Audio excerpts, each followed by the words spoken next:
we do have that new device. Just so everybody and our speakers are aware, if you go over time, this is what you will hear. Just to be clear. About as un-American as I can imagine. Okay. We're all just going to build that into your wake-up call tomorrow morning.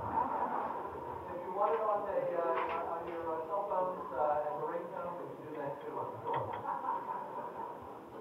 So one of the key capabilities, as I've noted, that you all help build is a group called Concerned Veterans for America. And obviously there are a lot of folks who have had military service that quite obviously are very patriotic, love their country, but are not often actively engaged as they may be into this process. And this has been a really helpful effort, but not surprisingly too, in this whole crazy debacle of the Veterans Administration, Concerned Veterans for America has really risen to the forefront. And in fact, you all may recall even bringing this issue up last fall, really driving hard on it and continuing to drive as well. I'm going to have Pete Hegseth come up in just a minute. Pete is when he was at Princeton, was editor of the conservative newspaper there, the Princeton Tory. He went on to the Army, served 3 tours of duty as an infantry officer in Iraq, Afghanistan, and also at Guantanamo Bay. So I'm going to have Pete come up after we watch this little video to show a little bit about what they're doing, and you'll hear from Pete Hegseth.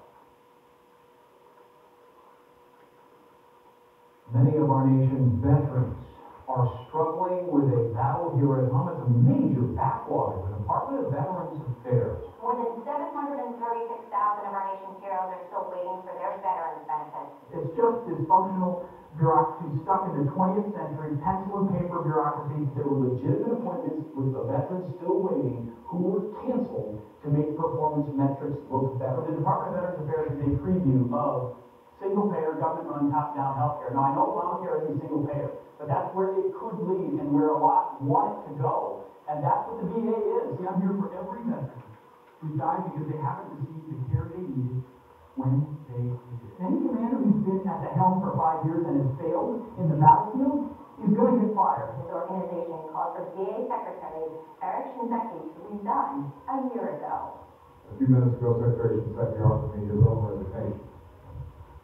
With considerable regret, I accept it.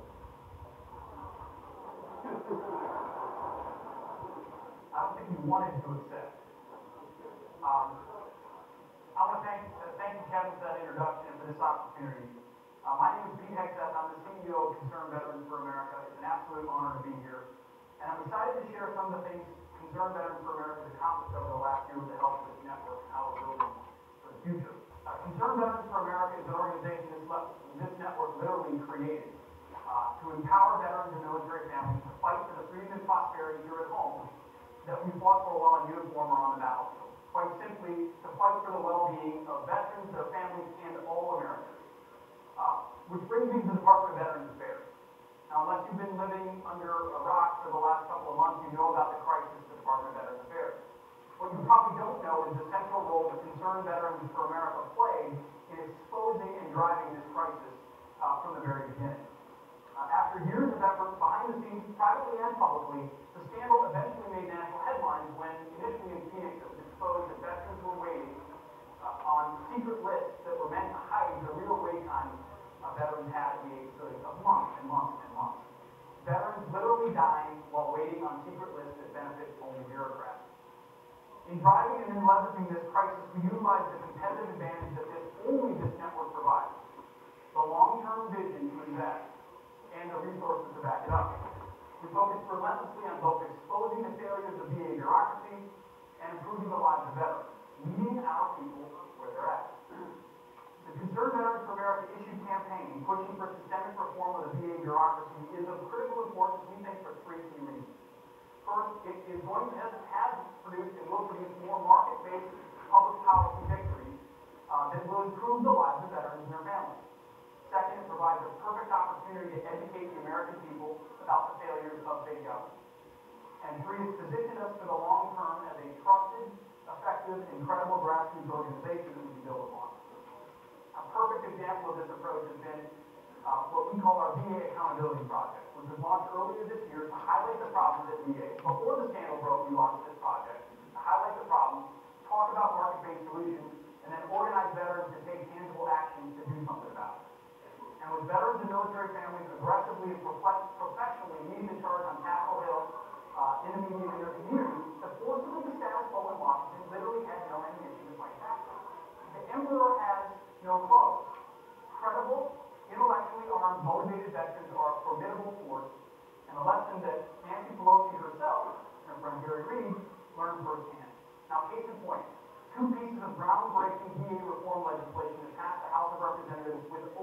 overwhelming majority.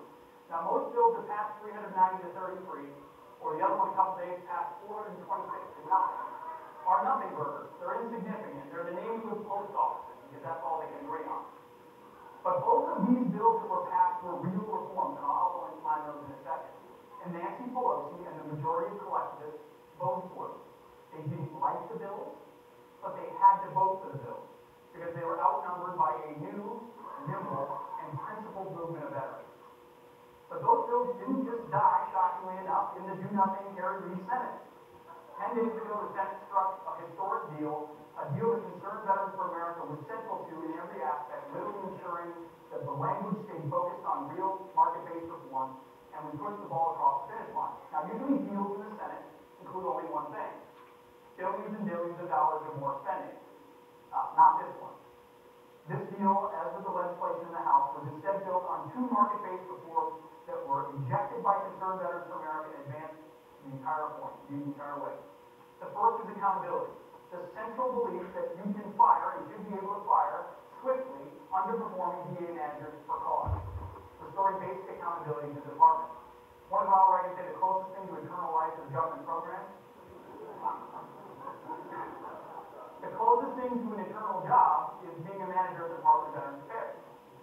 Veterans died at Phoenix and no one has been fired for skill. This bill would empower the Secretary to actually fire a manager for cause. A reform the new Secretary said he would do immediately. The second is choice, and that's the crown jewel of this. The choice to see a private doctor if they cannot be seen in a timely manner from the VA. Veterans will literally get a card and the ability to visit a private doctor if they need to. The latter reform, which seems like a no-brainer to everyone in this audience, is a huge development rocking the core of big government status quo in Washington. The options for veterans to choose private care upends how the VA has fundamentally done business for the last 70 years, attacking the very heart of the failed, top-down, government-run, single-payer healthcare system that's failed veterans. Now, frustrated veterans across the country have been clamoring for this choice for decades, but Washington special interests have squashed their pleas. Not anymore. As a result, we've helped improve the lives of 9 million veterans in America and their families, while at the same time stopping bad legislation that has just thrown more money at dysfunctional departments. Now, not surprising, as has been a theme of this couple of days, during the Senate negotiations between John McCain and the advocates of the choice bill and our favorite socialist in Vermont, Bernie Sanders, concerned Veterans for America's name explicitly came up, both in private and on the floor of the Senate. But their shallow name-calling didn't work to derive the deal, and McCain and Senator Burr and Senator Rubio and others rolled them out. The merits of our cause and the credibility of veterans leading the charge have carried the day. Judge us by our work. It speaks for itself. Perhaps most importantly through this effort, we have created a new line of defense against the march toward socialized medicine, educating veterans and Americans in the process. Veterans have had government-run healthcare for decades. We've had the preview of Obamacare, and the scandal has exposed the inevitable result of central planning for all Americans. Massive wait times, impenetrable bureaucracy, de facto rationing, wasted tax dollars, it goes on and on. Throughout this effort, Concerned Veterans for America, along with our network partners, has intentionally broadened the debate to include big government dysfunction generally, further fortifying a new skepticism that AFP and others have brought to what government-run healthcare does. Now, finally, Concerned Veterans for America's efforts have been successful because they're based on a multi-year outlook that requires time. Time and investment that only this network and our incredible partners in this network can provide us.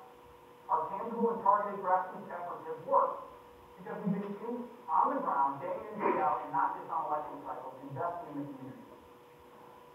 The same activists calling congressional offices about VA accountability then pick up the phone with the I-360 database and call their fellow voters who engage them in garner data that's useful now, through 2016, and into the future. To that end, we're doing a Defend Freedom summer concert tour in Ohio, North Carolina, Florida, and Virginia this summer with a patriotic rock band that veterans love. It's been amazing to watch hundreds and hundreds of folks come out to these events, clamoring for something that fights the status quo and gives them an opportunity to get activated. And they're not just there to clap and get over it. They're taking action, signing up to be volunteers to make phone calls and knock on doors. They want to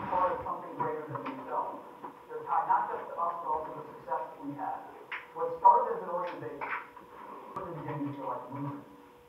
In closing, it's not just VA. We're also fighting out-of-control spending and mounting debt, both of which present a clear and present national security threat. Not to mention pushing for reform to defense spending and fighting a burdensome regulations on business. When you see the fragile nature of freedom on the battlefield, it motivates you to say there's something I gotta do about it here, and that's what we're trying to do with Veterans for America. Our recent legislative victories, as historic as they may be, is really just a first step for us. And when I say us, I mean us. I include you and this entire network in what we've accomplished. And I want to include every single supportive element of this fantastic network that helps us do what we do each day and the other groups do what they do. This win for accountability and choice at VA is a tangible return on investment for our activists. And the central role that Concerned Veterans for America play gives us priceless private and public credibility with veterans and citizens who are looking for a challenge to that status quo and are ready to be activated in countless ways. I want to thank you for this opportunity. I thank Charles and David, Mark Short, Kevin Gentry, everyone that puts in the sweat equity that makes this possible. And I want to thank you for your courage for standing up and being here. Thank you for your incredible commitment to a free society. This network is making history, and we're just getting started. Thank you.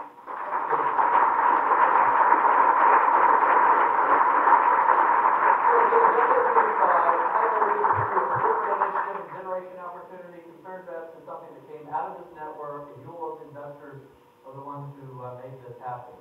Undercurrent under the surface makes the mainstream get so nervous. It's time for purpose, for news to serve us, not with propaganda they use to hurt